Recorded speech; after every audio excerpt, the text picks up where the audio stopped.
Oh, you slowed down time, Yeah. and then, we with the film studio in London. Yeah, around London. But they're now used to renting out the bands because it's gone bust. Yes, we're there just before we split. Alright. Why don't you snap off a couple pictures? They had some. Alright.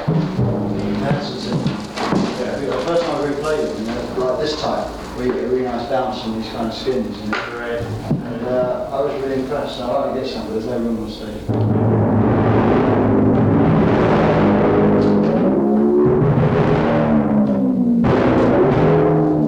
Have you thought of well, yes and no. find any Basically, I don't like the way a lot of people use drums. I mean, I saw PFM drummer. How does that band live? Well, we played with them years ago, a couple of years ago in Italy. And they helped break us in Italy. And they were good then, they were great then, but I don't like them so much now. They got too much like the old people now. Yeah. And I don't like the old people. Why? Not enough feel, not much electronics? Or what? I don't like the way they do things. I don't like the way they are as people. Emerson's alright. You mean personality wise? I don't like the harmonics drumming. Too I don't like the technical? music, it's much too neurotic. It's too on one level all the time. Technical, you mean? Yeah, it's just, it's all like Carnival, harmonic, to me. I mean, I like Vishnu neurotic neuroticism, but it seems to be done with taste. Right. Also, these two snare drums. These are what, a standard model and a piccolo snare drum? I got three, in fact. I got the Premier one, which I got with a kit, Yeah. and I got Fives one, first takes. No, I mean, you changed during like the middle of the concert when you... Yeah, I changed backwards and forwards because the lovely one I use for deep things. You guys tune lower? Yeah. Is there any special way you tune your set?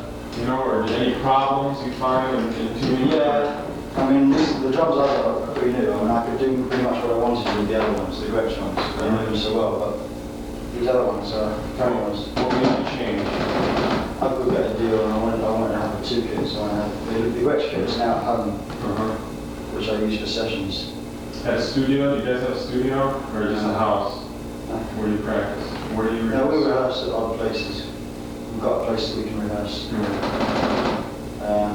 Writings, every time we've written an album, you learn in a different place. That's strange. Yeah, we don't use one. Sort of how this color. This is what we're writing music. It's good because it brings different things out in music, you know? Different atmosphere, you mean? Yeah, I mean, Nursery Crime was rehearsed at one specific house, which was Tony Smith's house. Trespass was written in a house where the band Richard and Fail, remember Richard and Fail? Yeah. You worked His it out. It's his cottage. Seven England was rehearsed in ordinary rehearsal rooms. You mean you were never in an actual studio? Are you the top band on Charisma? Yeah, that's one. Are you the top band in England yet? Well, we get voted #1 live band, you know, and we're like always #3 or 4 world band, you know. But I mean, it's very difficult to gauge popularity if people are so fickle. What does that do to you? You know, I mean, finding this band. I read an article once where said you consider yourself more of a drummer than Genesis's drummer, and I can be aware of this. You know, just what you were talking about in the car. Yeah. You know, if the opportunity of Crimson was there, you snap it up right away. Yeah. You feel that's more of your style, or do you have any philosophies, you know, on your playing, or what you're trying to do with yourself? As I don't know, I think I should do, you know, but I never know whether I have or not. Like, I don't know. I feel that, I mean, Bruford is a very articulate musician, and he's a great talker. Yes. And I admire him for that. He's like Townsend, you know, he's like Mr. Gadd, he knows what he's talking about. Very. And so I feel, yeah, you know, that one should have an idea of playing. But I never actually specifically think about it. I mean, I do things that I think are typically me and other people think are typically me, you know what I mean? Right, yeah, Yeah, I can see different styles, different from other drummers. But I don't actually know what I'm doing. You know? I don't mean technically I don't know what I'm doing, but I don't. The way I play is just the way I enjoy playing. And I think really that stems out of more playing because I enjoy playing and being activated by something. You know? I'm not motivated by anything apart from I love playing. So as my scope enlarges the kind of music I can take in, I want to learn about the kind of music and learn how to play it. Like Herbie Hancock, I was very influenced by, you know, the Headhunters album, no? Yeah. Yeah, no. There's a track on that called Comedian. Good. Which is, was that dum dum dum dum dum dum. That's the bass line all the way through it, basically. But it's just played with such restraint, the drummers are going. It's that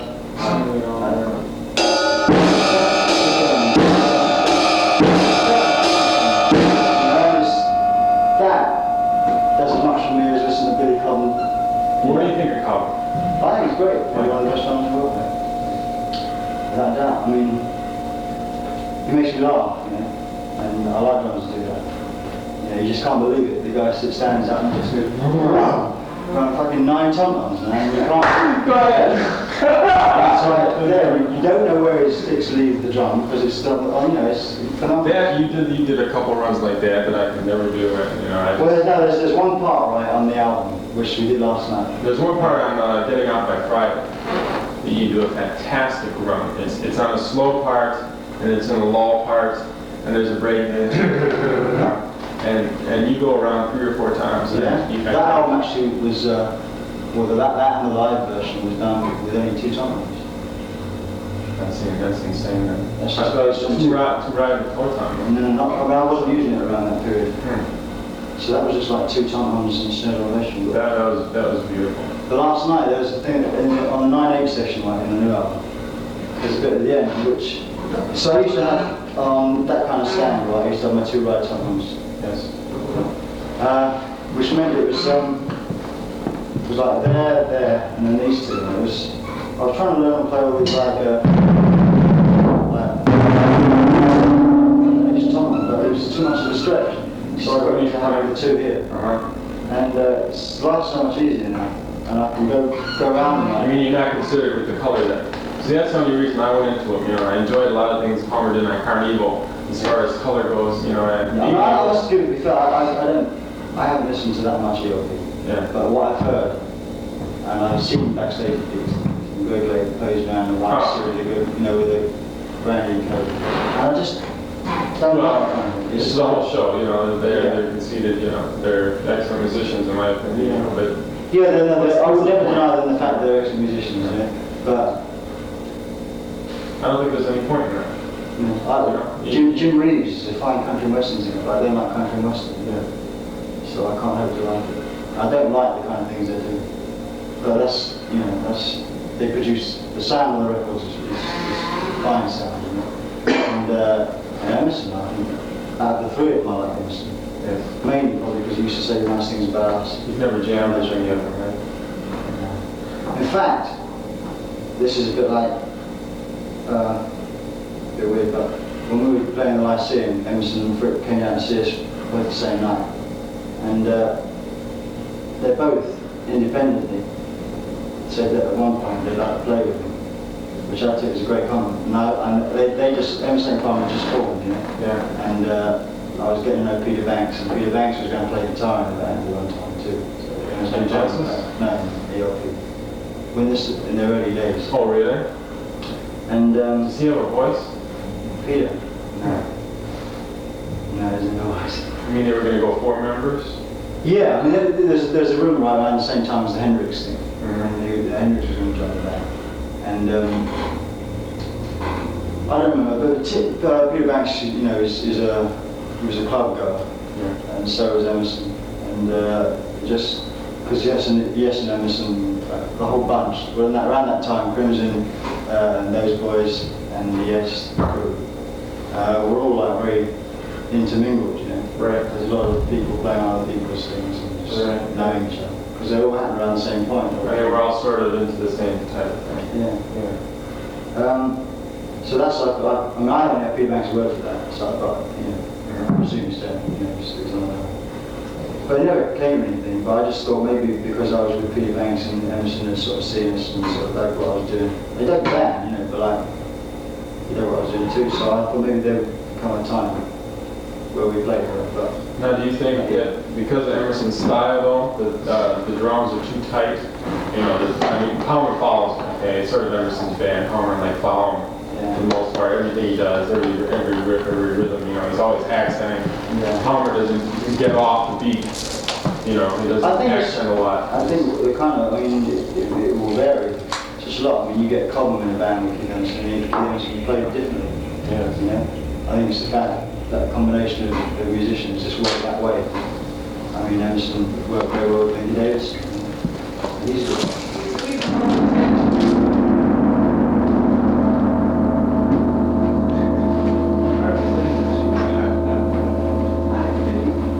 didn't know you put that up. On your quite insane anyway. Yeah, it's really that colour though, isn't it? Excuse me? I mean, that's definitely what I'm into. Rather than rock drumming. But that's one of the reasons why I don't go off on most rock drummers, in fact. It all seems pretty basic stuff. That's it. So. But it's just, those 4 tom-toms, right, the 4 timbales, I reckon that at the moment what I might do is a bit of concert tom-toms, which is what they are, right? Yeah. Yeah. Melodic concert toms, the same thing. Yeah. Anderson was playing those. That was, he's playing percussion now. Yeah, right. I suppose that was half the reason they had... Have you seen Yes live? I have, but not in the last year. Yeah, he was just singing that. You need to show now. Yeah. It doesn't, I heard a track from them this morning, actually, on radio, that didn't know. That Really? Yeah, it's beautiful. Howe seems to be the band now. Huh? Howe, Steve Howe. Oh yeah? He really seems to be the most influential member. Yeah, I suppose that's what's left of it, isn't it? Because I wasn't impressed with Alan White at all. Yeah. I didn't like Alan White. When Bruford left, I rang up John Anderson and said, "What's happening? Let's do it, yeah. right?" Yeah. And he said, I'm always on these people's shortlists, man. I'm always like third on the list, He said, "Great, man. There was Mike Giles, Ian Wallace, or you." What's Giles doing now? He's not doing anything. He's doing. I think he's just playing backup for some odd people that come around in London, Sessions. Son of a bitch. But yeah, this is why because I've known him previously, right, from associates in various bands. You're talking about John Anderson? Yeah, and I could really have got into the gig, but they'd already sussed Alan White before the press announced that Bruford had left. And I don't see Anderson that much to know what's going on unless I read about it. So, and in principle, I thought Alan White was wrong for the band. After Bruford, they needed a sharp drummer, not a flat drummer. He's got a drum set now, which is unbelievable. Yeah, I was just talking about I saw it the other day, right? Well, but in England, which might be a different thing what he's using. But he only had 1 bass drum, 2 regular tom-toms, right, on the bass drum, and 2 timbales higher, and then 2 floor tom-toms, and that was all he had, like 3 cymbals. And 2 timpanis. Yeah. Is he got anything else? He had 3 timpanis, he was using chimes. He had gong, thunder sheet. Yeah, right, no, he's got that kind of thing. The I thought he meant tree. actual drums, cause Yeah, and then they had the melodic, or the concert toms out front that Anderson played. I'm talking about the whole thing, I guess. I guess maybe it wasn't that big after all. Well, aren't you satisfied with Genesis? Sure, You guys are great. But there's a lot of them. I thought the same thing about Bill Bruford when he left Yes. I thought, fuck, how can he leave Yes, man?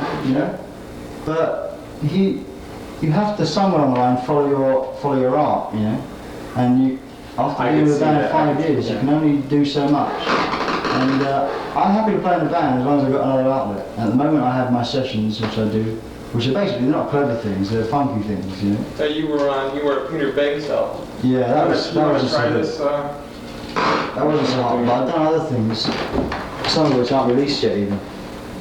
Sessions that I'm more proud of, I work with them, than I am with the band, you know.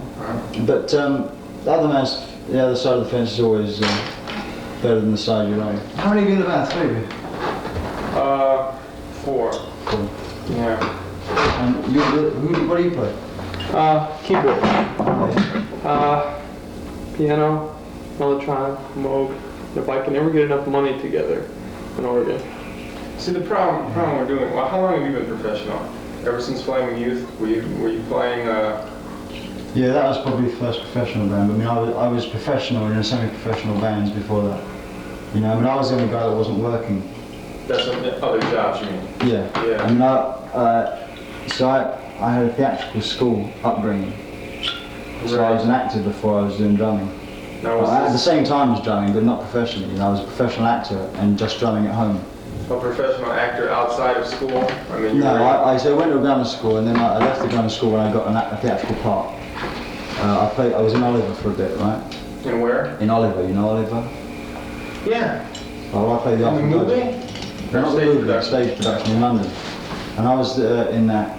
And then I had to leave my school and go to a theatrical school, a drama school, right? And that's what I did. And I was playing drums all the way through that, but I never, not in bands. Then I split, and I didn't get a day job or anything. I just went straight into drumming, you know, trying to find a band. And although the other guys were working in other bands, I was just like living off whatever the band got. So I was professional, but the bands weren't. Yeah. What kind of? I haven't heard any of Flaming Youth's band. What kind of material do they do? It's very Yes influenced. The album wasn't. The album was something else that was You not only typical of recorded the one band. album with that group? Yeah, a couple of singles. Mm-hmm. But no, the album wasn't representative of the band in spirit. Yeah. How about what made you sign up with Yes? Did they, or Genesis? Did they pick you out of like a melody maker? Did you read? No, I answered their advert and went to the audition. There are a lot of good players, you know. Like every now and again, I hear of people like Steve Gadd. Do you know Steve Gadd? He played. He does a lot of stuff for Atlantic sessions and things. Studio drummer, you mean? Yeah, he's younger. Have you ever Joe Farrell? You know Joe Farrell? I've heard of them. He's a flautist. And his band, Joe Farrell Quartet. Steve Gadd played with that. We also had a guy called Robert Mason, who's a synthesizer player. He did an album with Steve Gadd on drums. He played very good stuff.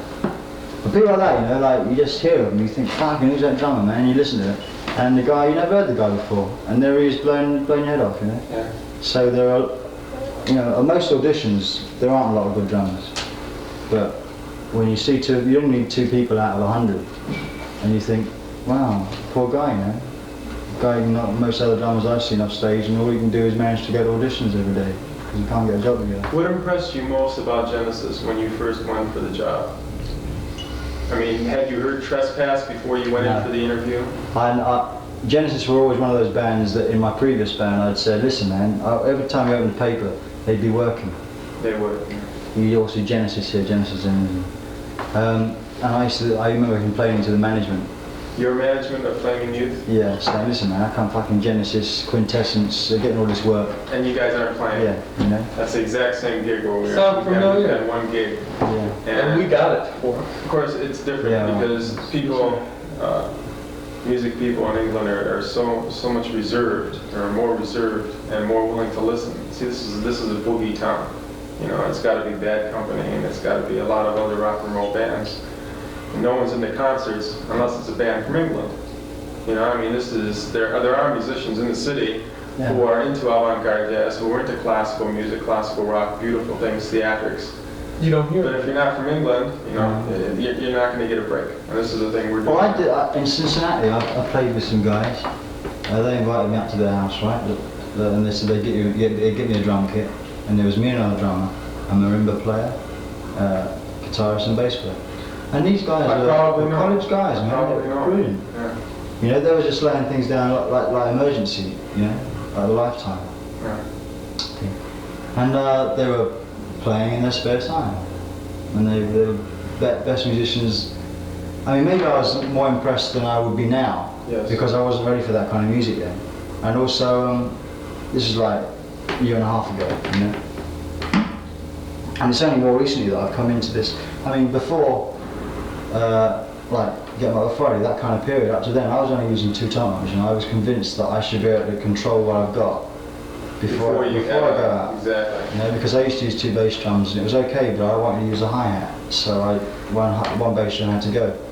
And that's why I just wanted to break in the four toms. And sometimes, even when we got round to rehearsing this album for the live thing before it came away, I was into sort of maybe just using two tom-toms, you know. Then I thought, no, you know, persevering it'll come easier, and it has done, so it's okay. Now, those timbales you have, they're all different tuned, or I haven't seen them different widths like that. Yeah, well, that you can get them deeper too. Yeah, The silver ones are just like a make. So I had the gold ones on the last tour that I was using like before, just the two of them. And then I wanted to get some either smaller or bigger ones. And my roadies went around looking and said, well, I've come up with some things, get smaller ones, 10, 11, and you're 13 and 14. So I said, okay, try them. So I used half the album, I used those four. And then the other half of the album, I got the two deeper ones and sent the little two back. So they're different makes, you know, they're made by Shaftesbury. They're not great actually, but they suffice. What kind of heads do you use? Well, on those I use the heads that came with the drums, which are tone blast heads. But I got the gold ones are slingle head, which they're good. They've got Ludwig heads. Good action. Well, it's very weird. You know, I don't know how they're supposed to be. I mean, I don't play them with timbali sticks, right? So basically, the sound I want is from them is a bit like a fuzz drum. It should be like, you know, the Cobham sound. It's like each drum sounds like a timbali, like a dum dum dum dum, as opposed to bong bong bong bong. Right. You know, that's what I want from them. From the tambourines, I've got three tambourines, right? Like an 8 and a 10 and a 12-inch tambourine. The sound I want from them is like, you know, Hot Rats. And where do you have them? I have them underneath the 4 timbales. On the same stand? On a different stand. I've got 4 timbales like that, and underneath here the 3 Do you tambourines. have them on foot pedals, or No. you just strike them? I tune them, Yeah. and they don't have to be tuned much at all actually. They are tunable. And the sound like, you know, sped up drums. You know Peaches on Regalia, which is the Hot Rats thing. I haven't heard Hot Rats. Well, you should hear that. That's that that, track. right? Yeah. There's a track called Peaches on Regalia, which has got this sped up drum. It goes dum dum dum dum dum dum ding da da. And it's just a very fast phrase. And it is sped up drum, but the tambourines have the same effect. So it's that kind of they're all there for sort of different kind of reasons, really. But they're tuned to intervals, but not notes, you know. Do you tune your bass drum at all in studio? I don't tune it. I mean, I just get it to sound good, really, which might not be the accepted way of doing it. So in theory, I don't know how to tune a drum. I don't know whether the bottom skin should be tighter than the top skin. I just tune it so that it sounds good from where I am. Right. Well, I tune all the bottom heads at a certain tension, and then leave all those the same, and then go accordingly from the top head to the sound. Getting to the new album, when Peter brought the story to you, what did you think about it? As far as, you know, when all the music that came out of it, was it a series of jams, you know, a series of ideas on how the music formed together on this? Peter had the story. Before the music was written, right? Peter had a story, yes, which he had in his head. It wasn't going to be an album, it's just a story. It transpired that it was a dream, in fact. Right. But to us, it was just a story at that time. And we started rehearsing in the same way as we always do. Just playing each other what we had in our own heads and just working on it, whatever excited us most. And then we found out we had a lot of material, too much material for one album, and we wanted to use it all. So we decided maybe we could use a story, link it all together, which is what we always wanted to do, and have a 3-sided album. Two albums, but maybe one blank side. So Yeah, right. that wasn't practical. And the manager wouldn't buy it, and the record company wouldn't buy it, and probably the people wouldn't have bought it either. So just hit one note on the entire side of the album. Yeah, that's, Fripp&Eno. Do you like that album, by the way? I No heard Pussy it. Fun? Oh. That's about what it is. One side. But it's dreamlike. yeah. I haven't heard it. I heard it. I know I heard it at a Crimson concert once, but I can't remember anything about it. Have you heard Red, the whole album? Yeah, I got the cassette on. Uh-huh. Good album. You liked it? Yeah. I can see, though, I like it. I can see the break coming. Fripp carried the idea too much. The half-step builds, you know, always going like on Lockstone, like on Fracture, Yeah. and, you know, or maybe... Yeah, I don't know the track titles actually because the cassette that I've got isn't in the same order as the album and it's got no titles in it. It's like an island cassette, pre-release cassette. Or the song Starless in Bible Black when Wetton sings the lyrics as he builds up in half steps. Some half step, some whole. Yeah. That's the kind of thing he's talking about. Well, the avant-garde things too, you know? yeah, they work best for me. You see, I mean, Bruford doesn't seem at home with these things that are strict tempo things. Mm-hmm. He is too what he is to be good at that kind of thing. Yeah. You know, like he's not adaptable as a drummer at all. He's great at what he does. Right. I mean, he's probably one of the best at what he does. I mean, in a small English way. Now, do you feel the same way about yourself? Yeah, I'm probably. No, I think I'm much more adaptable. Much more adaptable than he is. Much more of an all-around drummer to do any kind of music. Yeah, I mean, simply because, I mean, I know why. It's the fact that I do a lot of things outside of Genesis. Bruford hadn't played with another bass player other than Chris Squires up until he left Yes. You know? I mean, from the time joining Yes, he hadn't played with anybody else. And he used to say to me, look, man, can you give me any sessions? And I said, well, if I've got any sessions, I'm doing them, you know, because I need the bread more than you do. And, you know, he was getting very frustrated, you know. He didn't know what to do, because he was, and suddenly, I remember one weekend I was down there, and he said that this weekend Robert's coming to stay. And it was before he left Yes, you know. And I didn't think anything of it, and then suddenly next week we split. That's another story. But as you said about the album, Back to the album. a lot of the album is jammed. It is. Well, a lot. I say a lot. I mean, obviously not a lot. Well, jams, and then take the jams and sort of structure. I mean, the waiting room is a jam. Right. Silent Sorrow and Empty Boats is a jam. The Chinese section at the beginning of Superman is a jam. Right. There's That's where it seems. I see the Starless thing. Yeah, there are quite a few sections. Like the 3D, 2D. Right, that's a jam. And in fact, that's the first time we've done it, things like that. I mean, a lot of the songs on the album. No, wait a minute, are you saying it's a jam? It was recorded as a jam, or was it a jam that you took and? We had the basic ideas. Like for Silent Sorrow and Empty Boats, we had all the pieces of music started off when we were rehearsing. Someone would start playing it, and we'd just get into a mood. And I used to tape all our rehearsals. Right, I've got about 20 cassettes of all the things we've ever done on this last album. Some versions are better than the album versions, you know, like without vocals, but instrumentally. Like if we'd have had the mobile there while we were rehearsing it, we'd have had the album done in half the time. Really? But in fact, you know the link that joins in the cage to the Grand Parade? Yeah, Fades in, side fades one. out. Yeah. Side one, yeah. That is a cassette. Right, It is. just a jam that was the kind of quality that it had was right for the piece, you know. Like it didn't matter about the tape hiss because it was right, you know. The beginning of the parade that cracks me up. That is so insane. Yeah, that's so I mean, the little triplet things, you know, and you got off, man. Yeah, Tony that is a classic example of something that we had no idea what was going to happen. That started off as a jam, right? And then we came in to record it. Everyone said, well, how are we going to do it? You know? Yeah. We don't know the vocal line because it wasn't written. We know that there's going to be 4 times around the sequence. It's got to get louder, right? It's got to build. Build. So we did it, and then we kept it. And then I put some percussion things on. They played it, and I just played, you know. I stood up and I was just bashing around anything that came. And like, some of the moment, and maybe it's because like, you live with it so much that you can't imagine it any other way. But there's one thing where I do a ratchet thing. Yeah. I do a ting on a scissor cymbal, and it's just before Peter sings the thing, and I was like, clockwork, the hands mark out the time, right? And it's right for the piece, you know. And so things like that were really sort of built up as we went along. Yeah. I was using lighter ones, sort of, I don't know if you have any English sticks, but Hayman Seas. I was using Hayman Seas, Ginger Bakers, kind of thing, pretty light wood in fact. They're thick, but they're light wood.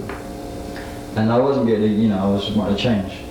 So I bought some Gretsch 3Ds, which are like the Cobham ones, but a bit lighter. And then I went to Cobhams, because they were heavier, and I've stuck with them.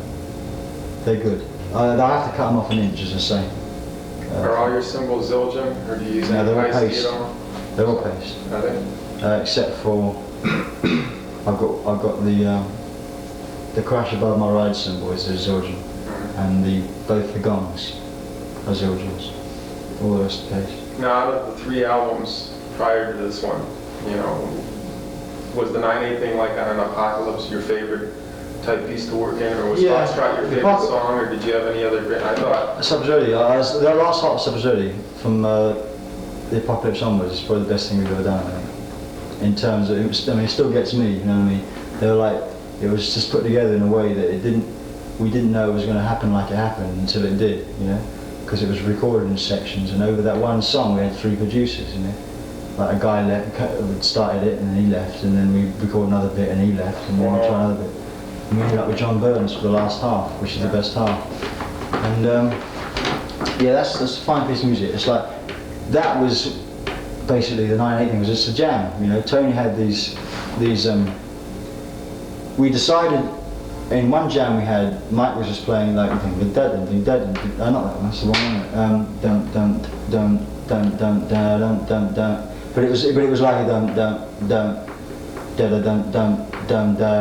nothing, no strict thing at all, right? But we had to tie it down, we realised that, so we decided like on a 4/4 thing to start with, and then I said, well, let's knock a beat out, you know, let's make it interesting. So we changed it to 9. And then I was away somewhere, I was doing something, and the morning that I was away, Mike was just playing the riff, right, and Tony was writing a solo. So when I came back in, they'd already written the solo, and all I had to do was play along to it, you know, play in 9. But it never really came together, but in the studio, we kept the first take, and that was basically the way we played it, you know. It was like, none of the breaks or none of the things that work were meant to work. You know, for me anyway. I mean, the Tony solo was written in 4, I think, a lot of it, right?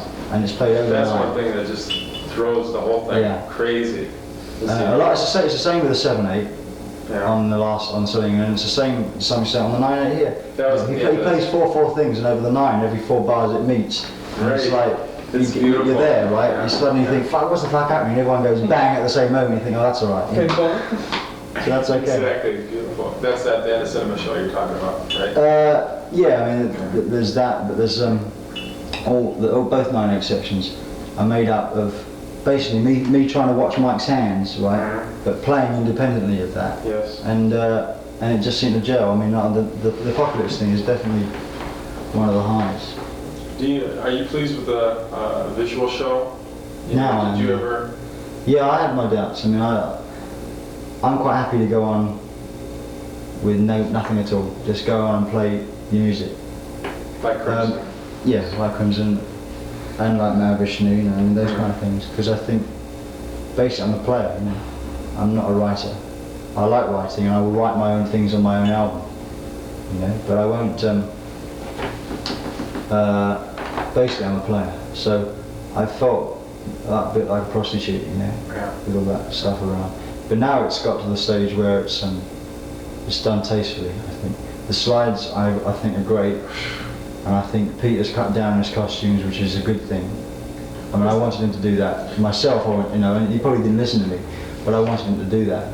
And I suggested at one point that he should just, you know, if he went on in jeans, it would be sufficiently different enough, you know, because everyone's expecting him to wear costumes, you know.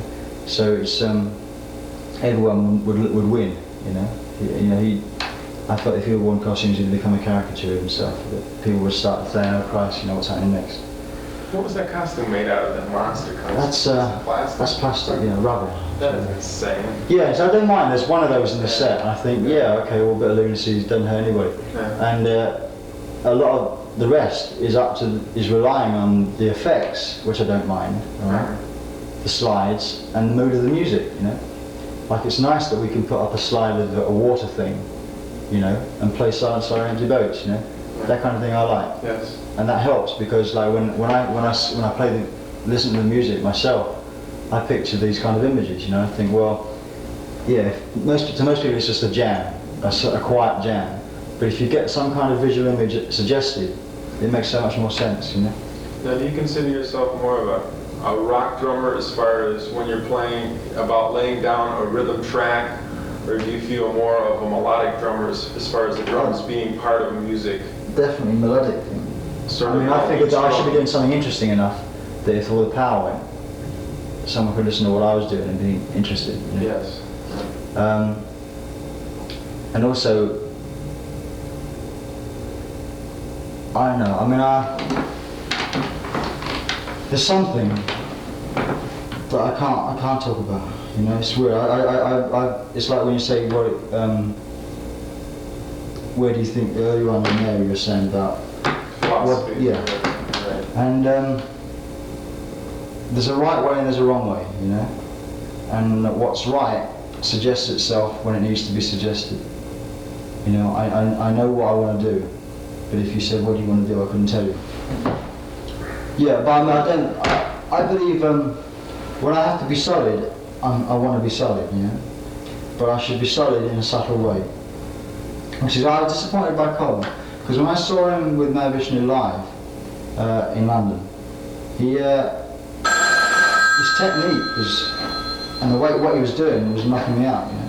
But it was very little Hello. oomph. When it was like, there wasn't like that happening. It was like a bit light, you know. But that could have been sound, because you know he has his skins on the bass drum, which it's great for the drummer, but it's not good for someone who wants to listen to the bass drum. You talking about the skin on the front head? Yeah. Do you have a hole cut in yours? Is that- Yeah. And the theory, Why the hole instead of the whole head off? Does it Well, keep because- some of the sound inside of there? well, it channels all the air to come out of that one place where the mic is. I see. So that must affect the sound, but also, you know, you take the thing off and I don't know, the things rattle Right. and you lose keys, you know, tuning things. It's just not worth the hassle.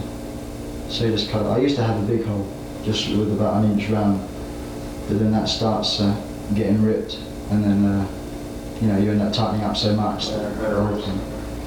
When did Genesis first actually, I hate to say, get a break, because it's more of a working thing? The break, there was a specific change, and that was when Peter first put on his flower hat. Overnight, our earnings doubled. Okay. No, we got on the front page of Made the Maker. Yeah. It was the first time anyone in the press had ever taken any notice of us. Is this like between them? This was when Fox Between because the first time he did Suckers Ready on stage was at the Rainbow Theatre, which is the first time that he used the sort of Fox in the box, that thing. Now is Rainbow Theatre the biggest place in England? No, it's the most popular London venue because it's 3,000 seats and it's a nice theatre. It's a bit like this place. It's your average hall, you know, average theatre, 2 tiers. But the biggest place in London, well, you can go to Wembley Stadium, which is where Crosby, Stills and Nash played, to 80,000, 100,000 for football, but 80,000 for a pop concert. Or you can go to Hyde Park, open air concert, and you get 150. Well, they reckon they had 500,000 in there for the Stones, but I reckon that was near enough 150,000 rather than 500,000. Maybe it's 250,000 actually. Maybe I'm exaggerating. And you can then next down from that in London is a place called the Earl's Court. The Earl's Court, actually just called Earl's Court, and it holds 18,000. It's got the sound like a wank, so no one uses that. David Bowie played there Have once. you ever played any of these big places with the Not small that, setup? no, we're going to play at Wembley, which is a 9,000 seater, which is, and we played 5 nights in London in one theatre, which we played with 13,000 people Now it's over actually, that 5 nights. it's actually your manager though. I mean, was it like a changing of managers or something that Well, really yeah. got you guys playing? That was a change in our heads. I mean, no, it was definitely a positive change because we were having so many hassles in America, and it was just starting out of Regis and us, you know. Well, I'm saying even before you came to America. Well, we didn't change the managers before we came to America. That happened like. You were still with Tony Stratton. Gold? Ed Gold? Ed Goodgold. Ed Goodgold. Well, yeah. Yeah, well, Stratton Smith was managing us, Ed Goodgold was managing us in England. You got some old photos of you. Oh, yeah? Yeah, your second day in America. In New York? No, not New York. No, New York when you Paradise. came here. Here? Yeah. Probably your second date when you first came over. This And was the only thing we came to see you. Well, we never really get that many pictures of. Ah. This was a long time ago. This was in the back room. This is when we first met you, right? This was at Case Western Reserve. Goodgold, Yeah. I like Goodgold, he's a great guy. Was it? Yeah, he's still around, I mean, we still see him, but he used to manage Sean and I too, and he split from Sean and I, and us, he didn't want to manage bands anymore. Yeah, this is... Ah, of course, I remember the gig now. Yeah. Right. Yeah, you blew them away. You guys were really, you were looking at each other after the last tune, sort of in disbelief that what was happening. Well, we had Peter up here last time. Yeah, I seen that. He signed the thing. Yeah, it says the following signatures are fake. Oh, that's That's so crazy. what? He wrote the following signatures are fake, Peter Gabriel. One of his little antics. It's weird to see him like that, actually, because Isn't it I'm used to strange? him like this now. Yeah. When I first saw him, I said, my God, he looks 17. Yeah, Until... it looks like they re-released Genesis to Revelation, and they got a picture, first band picture ever on the cover. Really? And it's That is on the back amazing. of the cover, right? It's an English release. Yeah, it's got to be. That cover Yours is is- all black. Yeah, that was the original English cover, but now they re-released it and it's got a big, very tasteless thing on the front. That's too bad. But it's got a photograph of the original Genesis on the front, on the back, sorry. And it's Tony, Mike, and Peter at one. Peter looks very much like he does now. Do you keep a scrapbook? Yeah. Because I got a pretty big one. I got everything from my days, as an actor onwards. Basically. Onwards with all the Genesis. Listen, I'm gonna have to go. 'cause Okay. I've got 5 o'clock sound Would it check. be able? Right. Would it be able to 5 minutes as far as hearing just one tune? And Okay. then we'll drive you right out. Okay. You gonna play a pinpoint? Yeah. We'll just play one song and then we'll get you right out. Okay, I know where it is on the Will you tape. take us to the hotel rather than the gig? Yes. Yeah.